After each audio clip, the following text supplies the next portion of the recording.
Another round of brutally cold winter weather over the next few days, but it's also time to start talking about severe weather safety. Tornado season kicks in next month. Storm Track 8 team is helping you get ready for it. So we welcome in the full squad this morning. Our chief meteorologist Ashley Brown is kind enough to be with us this morning. Tara Hastings as well, and our man Rand. This weather special y'all have been working on so hard, and each one of you tackled a different topic. Tara, let's start with you. Sure. This ever-looming question of when the sirens sound, what do they really mean, and what's the future of all of that? Yeah, so I looked at the criteria that the different counties in our area sound the sirens, and I found a couple of counties actually sound all of the sirens. So there may not be a severe weather threat when you hear the sirens. So I take a little bit of a in-depth look at that, and went to Hamilton County, the folks there, and I got to see what it's like during a severe weather situation and what they have to do.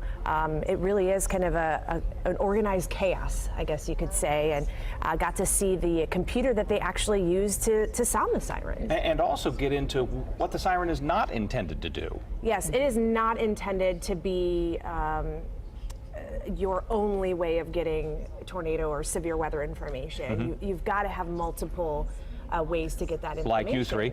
Like us three, yeah. I mean, I think it's important.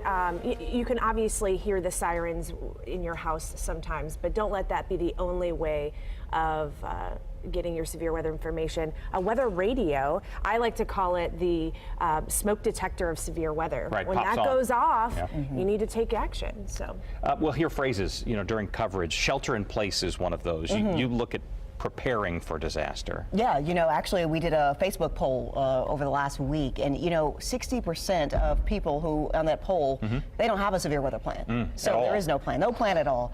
So we talked to IFD, Indianapolis Fire Department, about what you can do when severe weather strikes. They actually have a program called Shelter in Place, and it actually teaches students exactly what to do. They kind of take them through the entire scenario. There's a weather radio there, you see. And so basically they come into this this severe weather kind of safety room, and they are watching cartoons.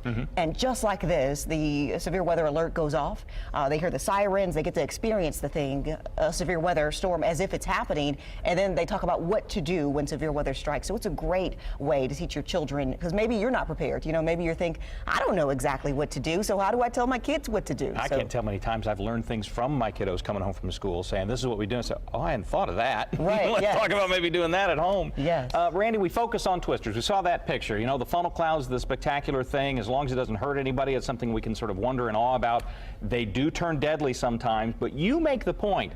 It doesn't really matter whether it's a straight line wind or a twister. There's a lot of different forms of severe weather. Yeah, absolutely. You're not just the tornado here, but also you have many times very heavy rain. Flooding kills a lot of people here. We always say, turn around, don't drown. Just takes 1 or 2 feet of water to pick up the car and sweep you away. Also with a thunderstorm, you have lightning too. So you got to make sure you know what to do.